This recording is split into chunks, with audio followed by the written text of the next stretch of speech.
Irlanda del Norte, donde el rey se ha despojado de poderes absolutos para plasmar un documento constitucional en el cual debe someterse, pero siempre ostenta el poder de control absoluto del Estado.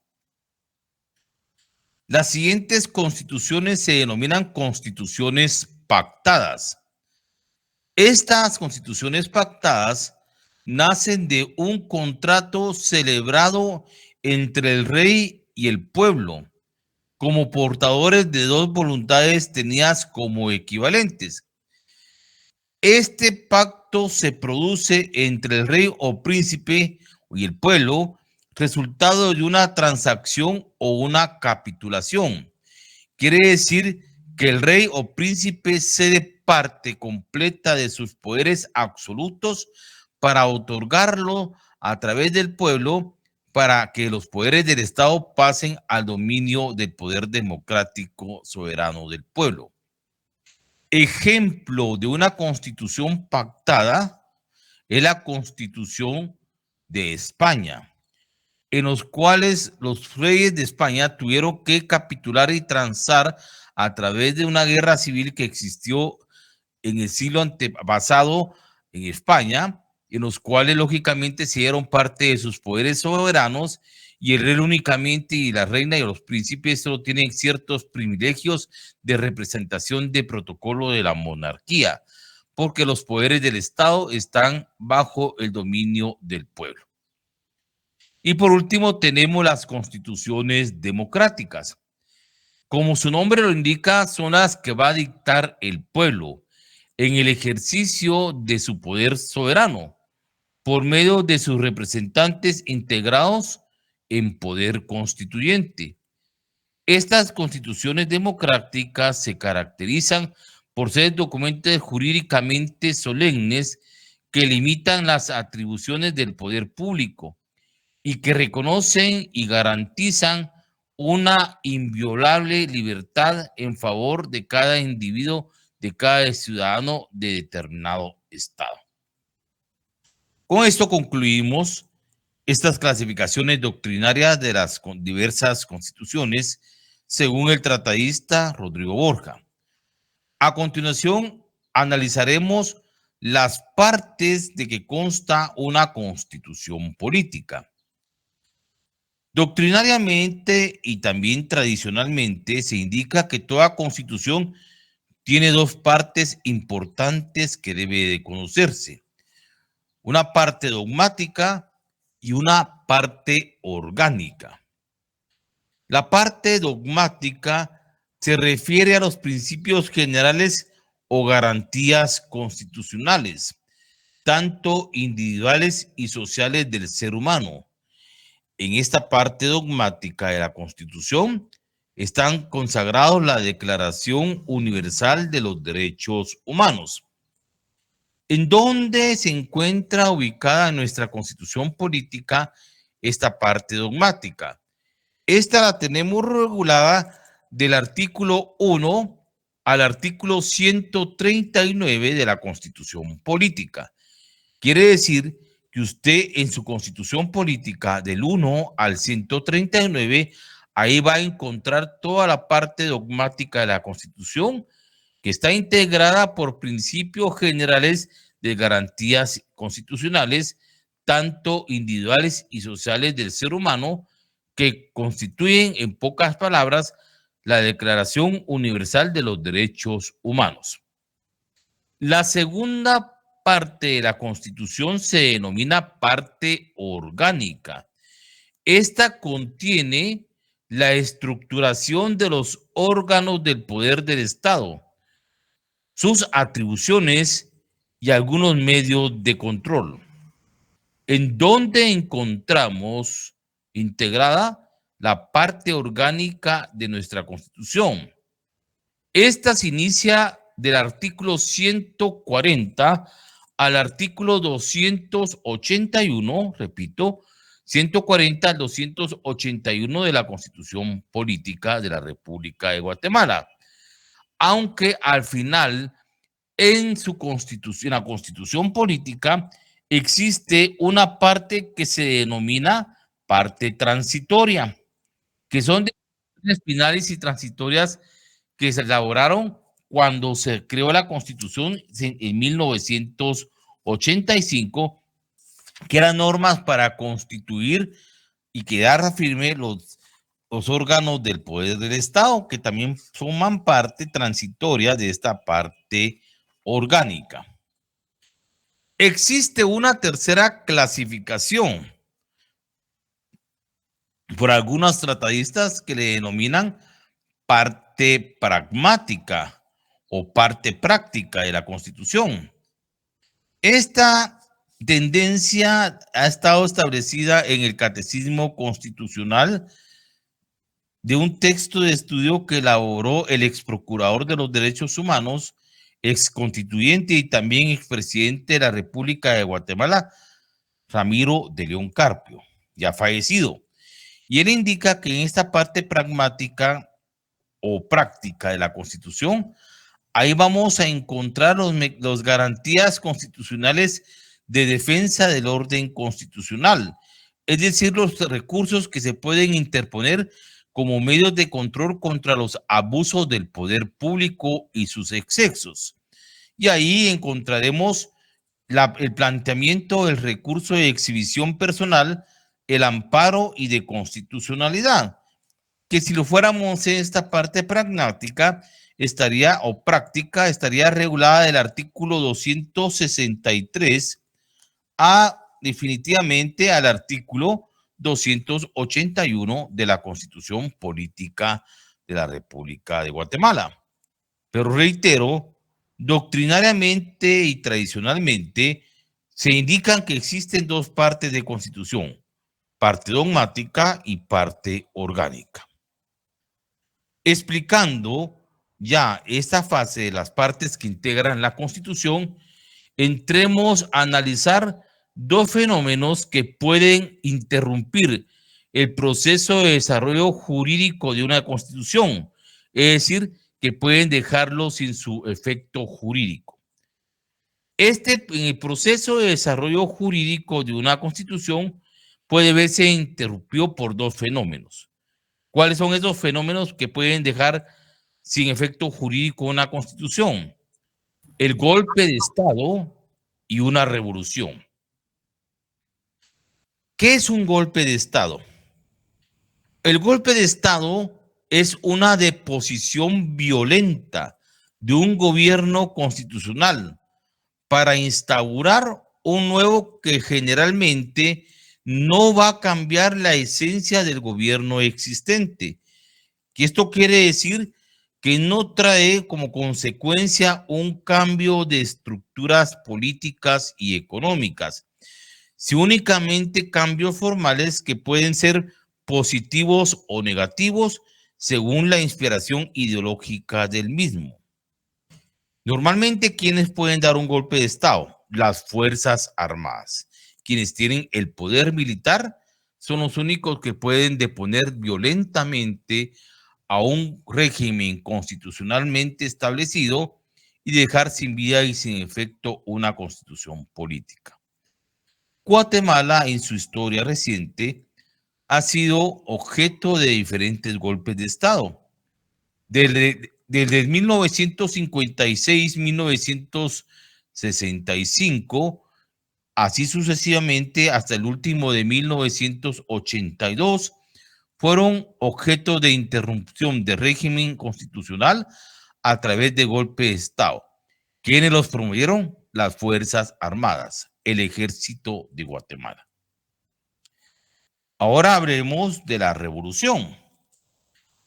La característica fundamental de una revolución va a ser su participación popular, es decir, la participación de todas las fuerzas vivas de un pueblo.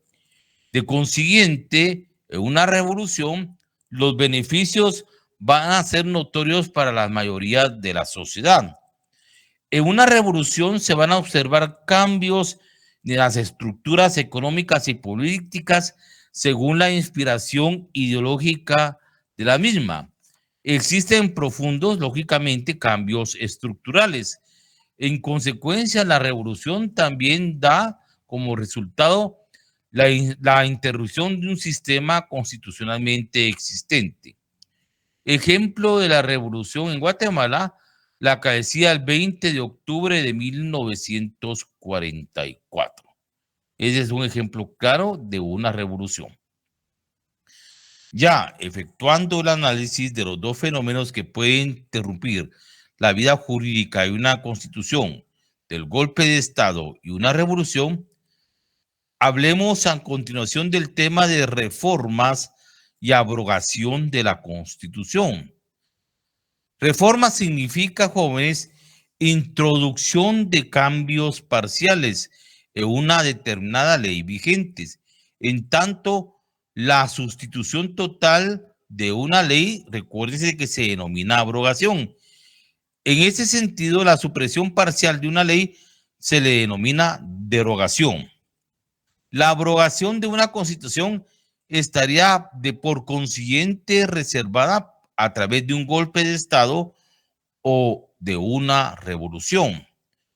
Tanto como la reforma como para la abrogación en la Constitución, en los países que la permiten, es decir, cuando se tiene un sistema ampliamente democrático, se necesita del voto de las 2/3 partes de los organismos que acuerdan estos cambios de reformas constitucionales.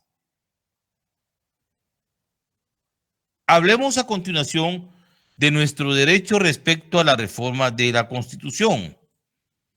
¿Quiénes tienen iniciativa para proponer reformas a la Constitución política de la República de Guatemala? Estos son los siguientes. A. El presidente de la República en Consejo de Ministros. B. 10 o más diputados al Congreso de la República. C. La Corte de Constitucionalidad. Y D. El pueblo mediante petición dirigida al Congreso de la República por no menos de 5,000 ciudadanos debidamente empadronados en el registro de ciudadanos. Estas reformas a la Constitución las encontramos reguladas a partir del artículo 277 al artículo 280 de la Constitución Política de la República de Guatemala. Hablemos qué artículos no son reformables de la Constitución. Y aquí vamos a hablar de las famosas normas rígidas, que únicamente pueden ser modificadas o cambiadas por una Asamblea Nacional Constituyente.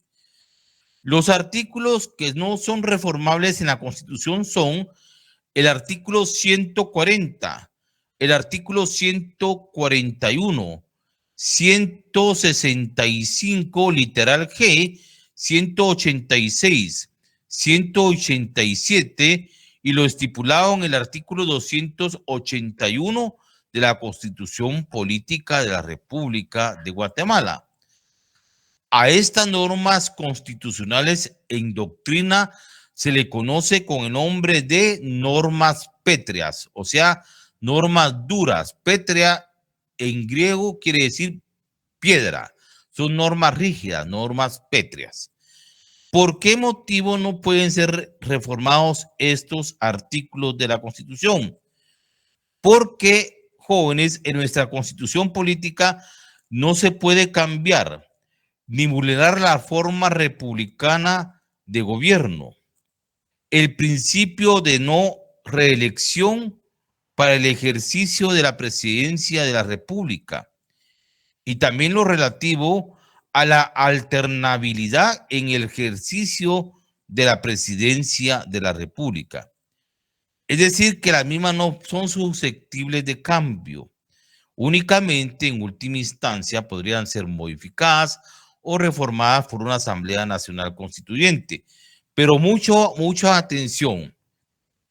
Desde la revolución del 20 de octubre de 1944, cuando se entrega la revolución, producto de esta revolución en el año de 1945, la contrarrevolución de 1956, que creó una nueva constitución, el golpe de Estado de 1965, que creó otra constitución, y la actual de 1982, por tradición histórica, por tradición de defensa de la constitucionalidad de Guatemala, se han mantenido estos artículos inalterables y han sido respetadas por las diversas asambleas nacional constituyentes.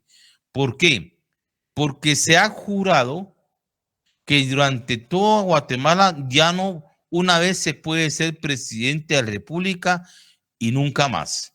Está prohibida la reelección por las diferentes dictaduras que estuvieron gobernando Guatemala a través de su historia, dictaduras que algunas duraron 20, 30 años, 20 años, 14 años y se perpetuaron en el poder.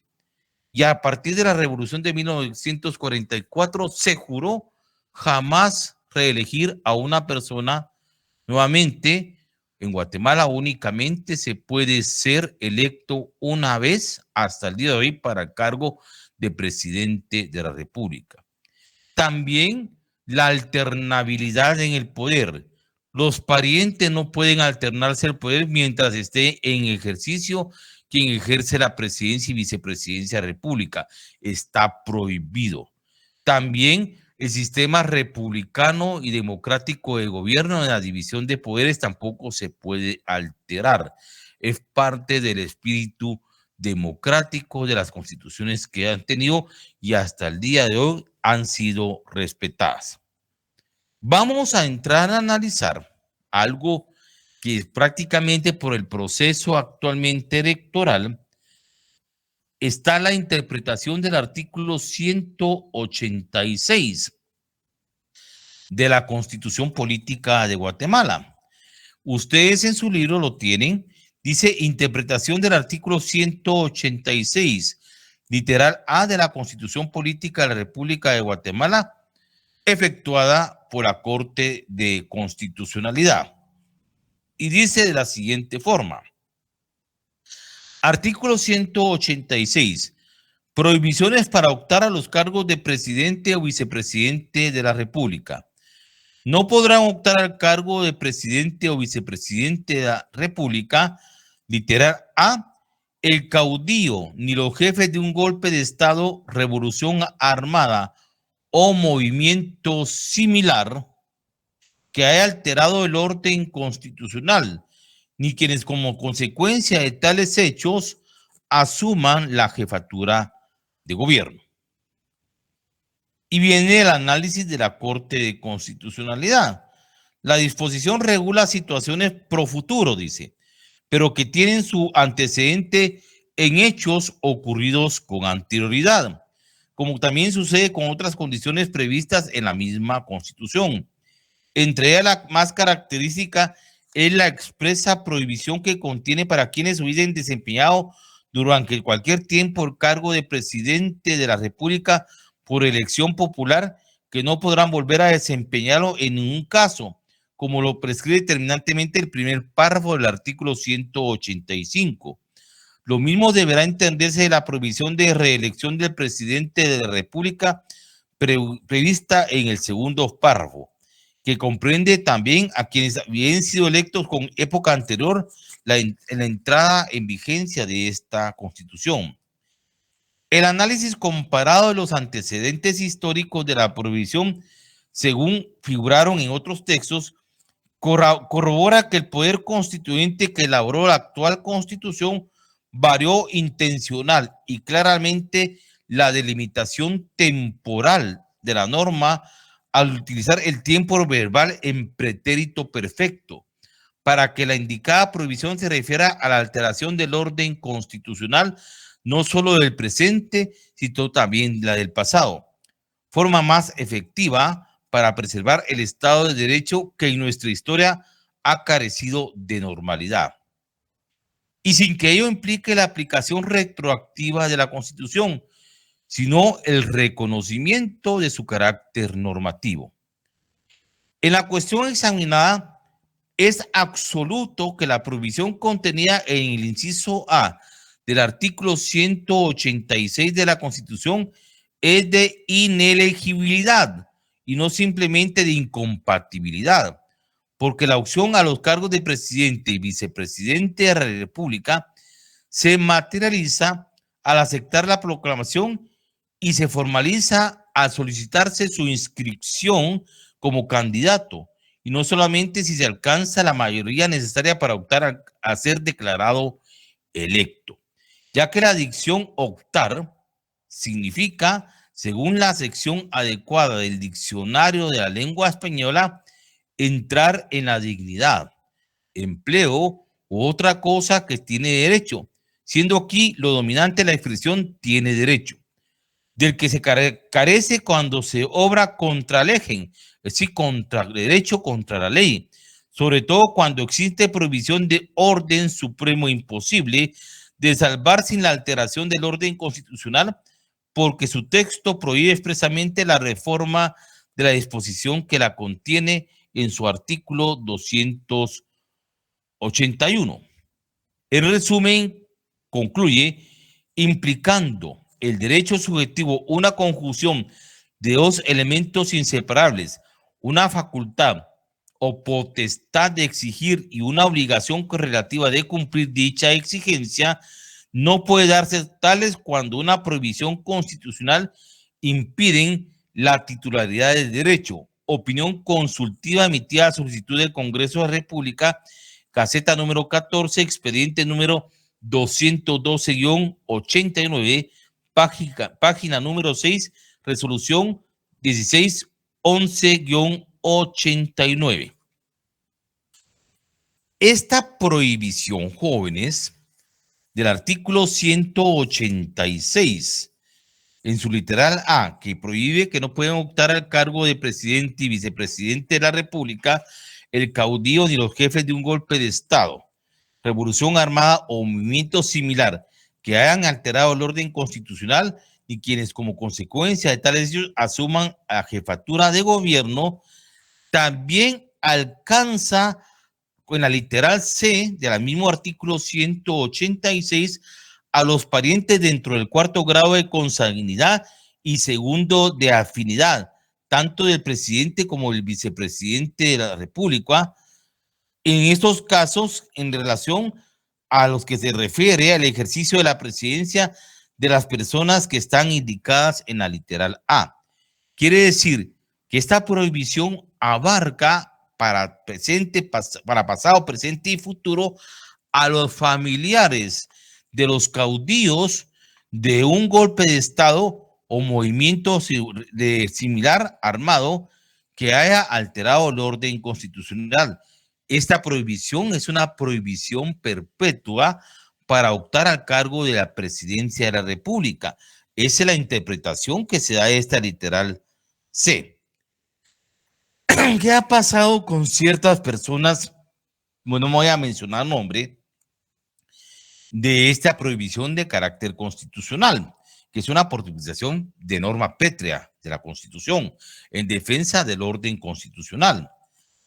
Se ha dicho que esto es prácticamente una violación a un derecho político humano de elegir y ser electo, que se castigue a perpetuidad a los parientes de un golpista, un caudillo que haya roto el orden constitucional, que tenga esa prohibición expresa. Pero el constitucionalista dejó plasmado esto como una sanción de carácter jurídico y constitucional que abarca hasta los parientes indicados en el artículo que indiqué. Esto es la interpretación jurídica de lo que es el espíritu de la Constitución y esta prohibición expresa de norma pétrea. Aunque las resoluciones de la Corte de Constitucionalidad últimamente han sido resoluciones de carácter político, no jurídico, pero son cuestiones que le atañen al momento de su interpretación en defensa de los intereses de la Constitución a la Corte de Constitucionalidad. Y para concluir, hablemos del resumen de las características que contiene una Constitución. Recordemos que una Constitución se caracteriza en primer lugar por ser la ley fundamental básica para un sistema jurídico de un Estado o de una sociedad. 2. Generalmente la Constitución, para ser abrogada o reformada, tiene que ser realizada a través de un órgano extraordinario que se denomina Asamblea Nacional Constituyente si sus normas son de carácter rígidas. Ahora bien, si sus normas son de carácter flexibles, las podrá realizar el Congreso de la República a través del voto de las 2/3 partes del total de diputados y los órganos que convocan, y lógicamente ser refrendadas a través de una consulta popular. En Guatemala no se puede dar la abrogación de una constitución en forma partotal, porque algunos de sus órganos o artículos son inalterables en un proceso constitucional. Únicamente podría realizarse en un estudio profundo a través de una Asamblea Nacional Constituyente. Con esto terminamos la segunda parte de jerarquía normativa y entraremos a la fase de preguntas y dudas que ustedes tengan sobre el tema desarrollado en esta clase virtual, y los dejo en el uso de la palabra, jóvenes.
Licenciado, buenas tardes. Buenas tardes, Gabriel, a sus órdenes. Mire, no me quedo muy con lo que es el golpe de Estado. Un ejemplo, si yo hago un golpe de Estado, ¿yo tengo que poner a un presidente o yo mismo puedo ser el...? Usted únicamente puede participar en una revolución, compañero. Los golpes de Estado solo los dan las Fuerzas Armadas. No, sí, me refiero a eso, pero de las Fuerzas Armadas, los que dan ellos el golpe de Estado, ¿ellos se sientan como presidente o ponen a otra persona como presidente? En nuestra historia han puesto a militares en los golpes de Estado. Okay. Gracias, licenciado. Civiles no, solo militares.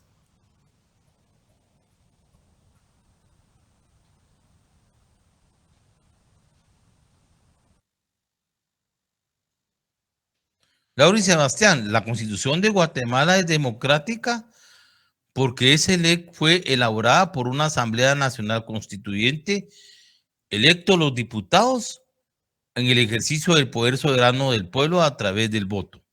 Así es democrática.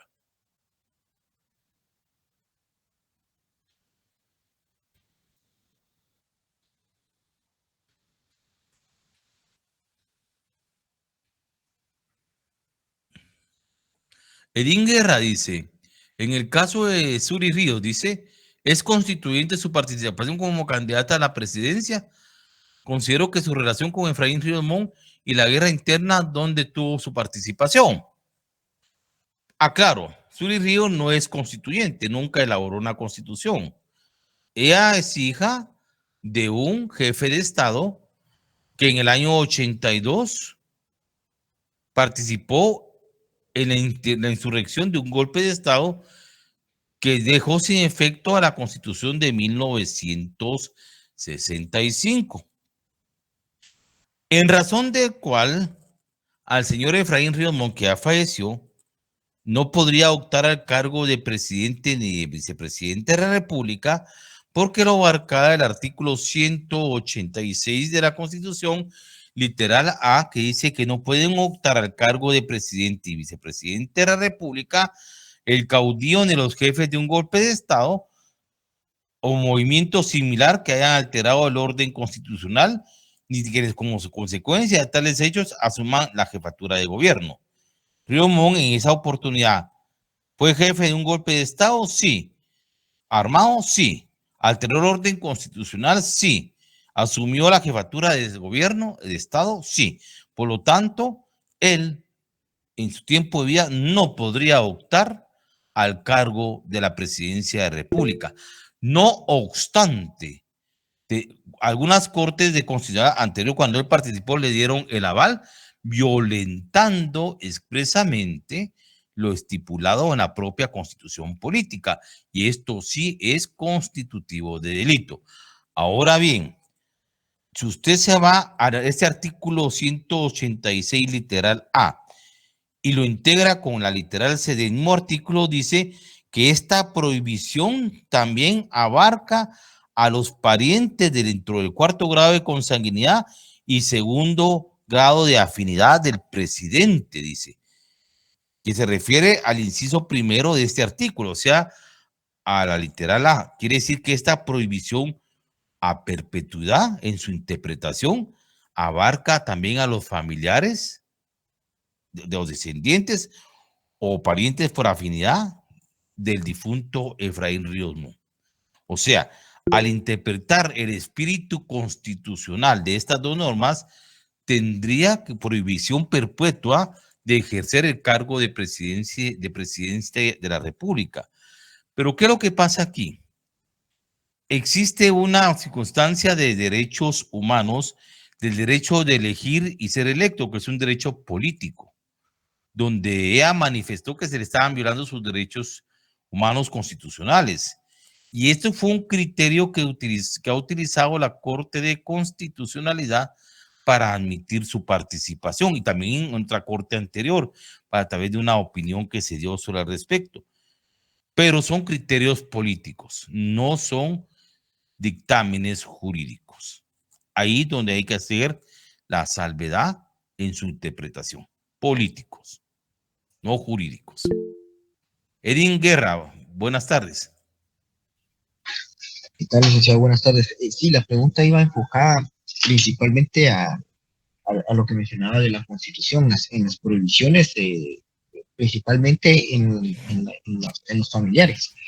Y en efecto, lo que usted explicaba, pues en el caso de Suri Ríos, pues no debería participar, ¿no? Jurídicamente no. Políticamente, por el aval de la Corte de Constitucionalidad, sí, sí. Pero existe una interpretación que debe considerarse, no una interpretación jurídica del orden constitucional, sino una constitución política de tiempo y espacio de quienes interpretan la Constitución en la Corte de Constitucionalidad. Porque al fin, quienes dan la última opinión de la interpretación de la Constitución es la Corte de Constitucionalidad, positiva o negativa, pero es la última opinión que se tiene al respecto. Ok, gracias, licenciado. Gracias, Bill.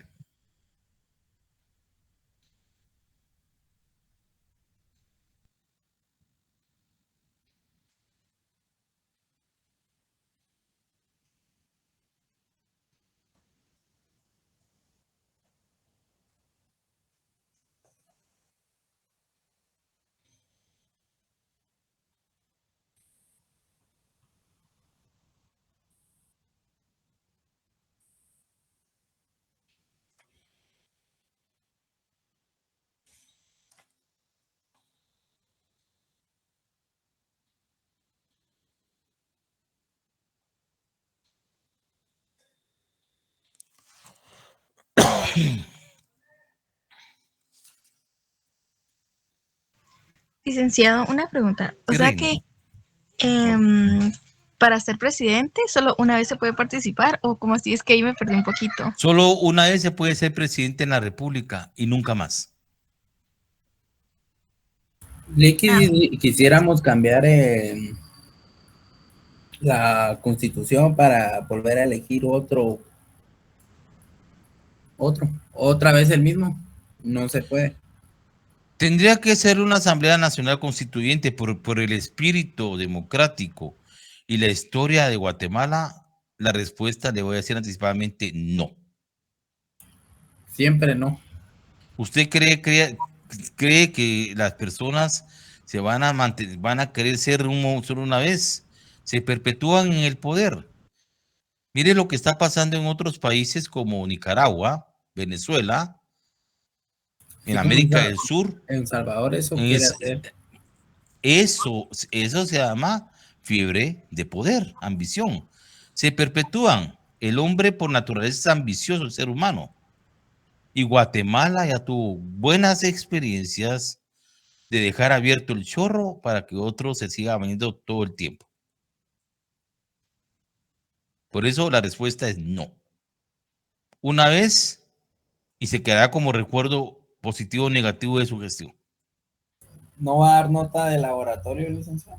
Las notas van a estar incorporadas dentro de su trabajo. Me quita el tiempo dar tantas notas de laboratorio porque hubo una sección que hicieron el trabajo en grupo y me entregaron los laboratorios en forma individual. Y para eso entonces van a estar integrados en sus resultados. Después de sus resultados, si ustedes quieren ir a traer sus trabajos, los tendrán que ir a la oficina a traerlos y ahí están los resultados de su nota. Revisé laboratorio por laboratorio, pregunta por pregunta.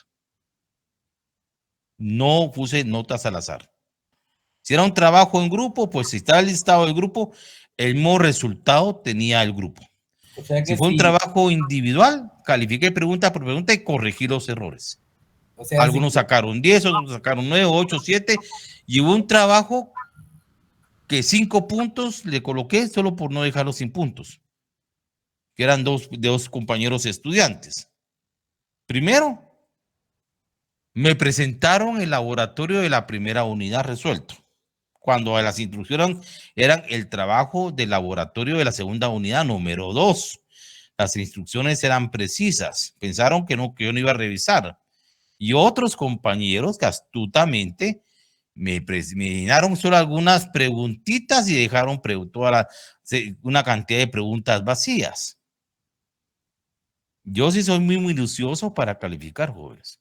Sí, entonces podemos ir a traer... Hasta que estén los resultados del segundo parcial, porque si hay alguien que diga yo entregué el laboratorio, yo no tengo el comprobante de revisar en dónde está el nombre. Hasta después que miren sus resultados pueden traerlo porque ahí tengo los listados de ustedes para corroborar que no me van a meter, no me van a hacer manganío. Sí lo hice. ¿Cómo irá a venir el...? Como siempre viendo el primer parcial, pregunta directa. Bueno. Gracias. Falso y verdadero, selección múltiple, 30 preguntas de valor de 1 punto. Gracias. Para servirle.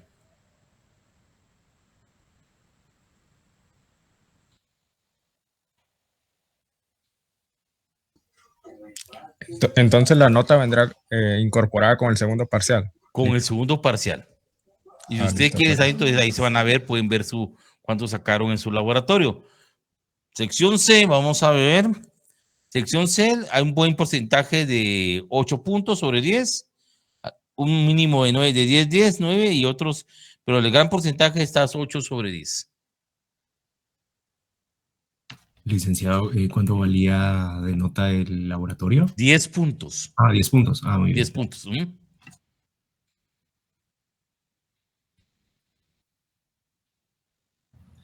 Licenciado, en el chat le pregunta a Odilio que por qué con los diputados y alcaldes hay reelección. Permítame, es que esto no lo había visto por allá. Está bien. Mire, Odilio pregunta esto.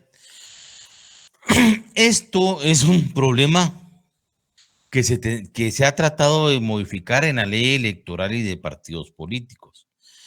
Cuando se comenzó a analizar las reformas a la ley electoral y de partidos políticos, porque esa sí la puede realizar el Congreso de la República, con los votos de las 2/3 partes, pues ni lentos ni perezosos ellos pusieron sus barbas en remojo, porque dentro de esas reformas era que únicamente se podría aceptar una reelección, igual que para diputados y alcaldes. Y se pedía también que los diputados fueran electos por sus distritos electorales y que fueran oriundos del mismo distrito electoral.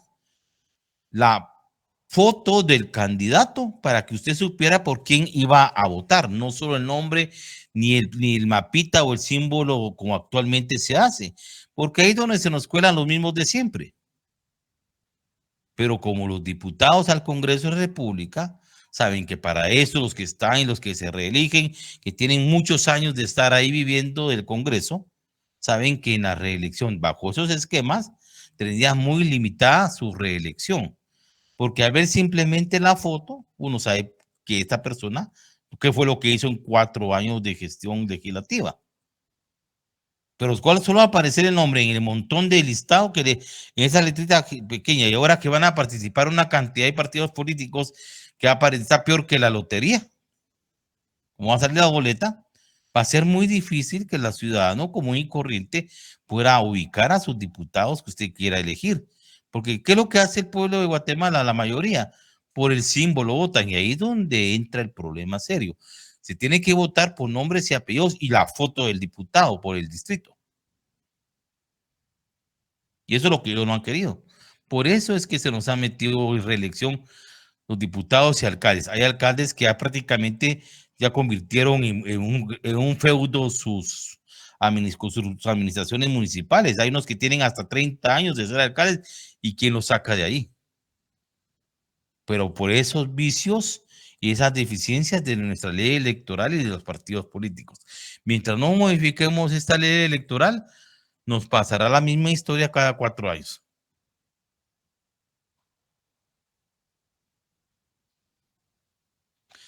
Gilda y Judith, el presidente, cuando a Otto Pérez Molina en su tiempo de presidente no fue un golpe de Estado. Fue un movimiento popular en donde el pueblo solicitó el desconocimiento del presidente a través del Congreso de la República, a través del derecho de petición. El Congreso puede desconocer al presidente de la República y pedirle su renuncia. Fue un procedimiento democrático que está establecido en la Constitución política. No fue golpe popular, fue un movimiento popular en derecho de petición del pueblo. Y el Congreso, al verse presionado, tuvo que desconocer el cargo de presidente y vicepresidente de la República por altas comisiones de hechos directivos en el ejercicio de sus cargos. Laura y Sebastián, a sus órdenes. Licenciado, ¿y el modo de reelección de alcalde y diputado sí se puede cambiar? Si cambiamos la ley electoral y partidos políticos, sí, Lauri. Mientras no se cambie esa ley electoral, pasarán décadas, lustros en el mismo cargo porque tienen las formas y medios para reelegirse. Hay que poner un filtro, un no en la ley electoral. Hay que modificarla, hay que reformarla. Licenciado, disculpe, ¿en qué semestre y en qué curso se profundiza la ley electoral de partidos políticos? Ustedes tendrían que estarla analizando en el curso de ciencia política. No sé si ya la están estudiando. Ni le entendemos, creo yo. Ahí es donde tendría el profesor de ciencia política a hacerle el análisis del estudio de los partidos políticos, en la forma en que se regulan los partidos políticos, porque se llama ciencia política. La tiene que tener por objeto el alcance del poder, la toma del poder, su estructura y su gobierno. Ahí se analiza la ley electoral y partidos políticos. La vuelven a analizar desde el punto de vista de su pensamiento constitucional en los cursos de Derecho Constitucional 1 y 2 y Procesal Constitucional. Pero en el pensamiento político lo tienen que estudiar a través del curso de Ciencia Política, el análisis de los cuadros de poder y las estructuras de los partidos políticos, que eso lo tendrían que analizarlo en el curso de Ciencia Política actualmente. No sé si ya lo están haciendo. No, Lic, solo el libro hemos trabajado. ¿No han trabajado la ley electoral de partidos políticos? No. No, licenciado, todavía no. Puede ser que se quede para la tercera unidad o para el examen final, pero sí lo tendrían que analizar.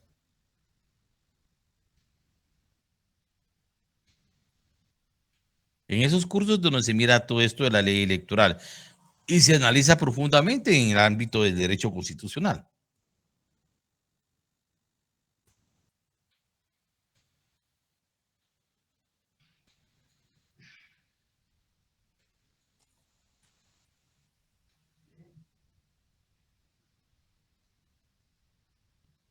Gracias, Lic, por... Gracias. Buenas tardes, licenciado, buenas Buenas tardes, tardes. compañeros. Gracias por estarnos indicando qué es lo que tenemos que estar viendo en ese curso, pero ayer lo que vimos ahí fue algo acerca de la cultura política únicamente.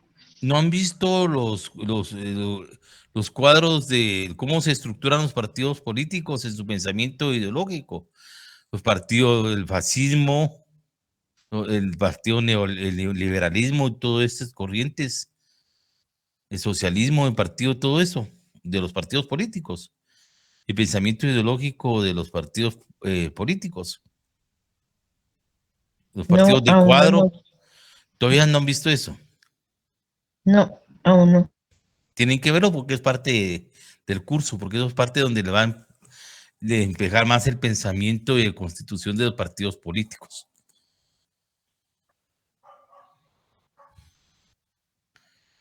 Brian Ariel Rodríguez, a sus órdenes. Perdón, licenciado, levanté la mano sin querer. Bueno, no hay problema.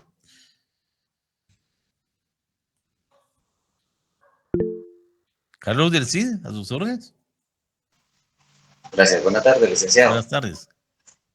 Disculpe, solo quisiera hacer un paréntesis en su clase y quisiera consultarle si usted me permite escribirle por WhatsApp. Lo que sucede es que tengo una duda de un caso que me pidieron averiguar, pero pues desconozco muchas de las cosas que en este caso maneja el Colegio de Abogados y Notarios. ¿Usted me podría apoyar gozando de su confianza? Bueno, si están bajo mis posibilidades, con mucho gusto, claro que sí. Gracias, licenciado. Entonces yo lo escribo. Muy bien.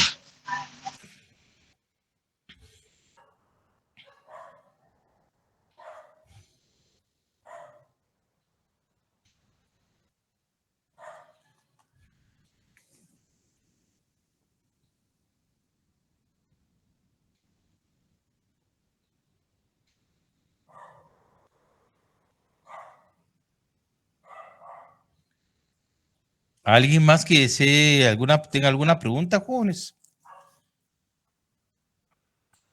Muy bien, entonces, jóvenes, la tercera parte de este tema de jerarquía normativa la analizaríamos hasta, no esta semana que viene, sino la próxima, porque ustedes esta semana, el lunes comienzan, lunes, miércoles y viernes, comenzamos con segundo exámenes parciales. Entonces, la próxima que tengamos clase virtual, terminaríamos con la última parte de jerarquía normativa.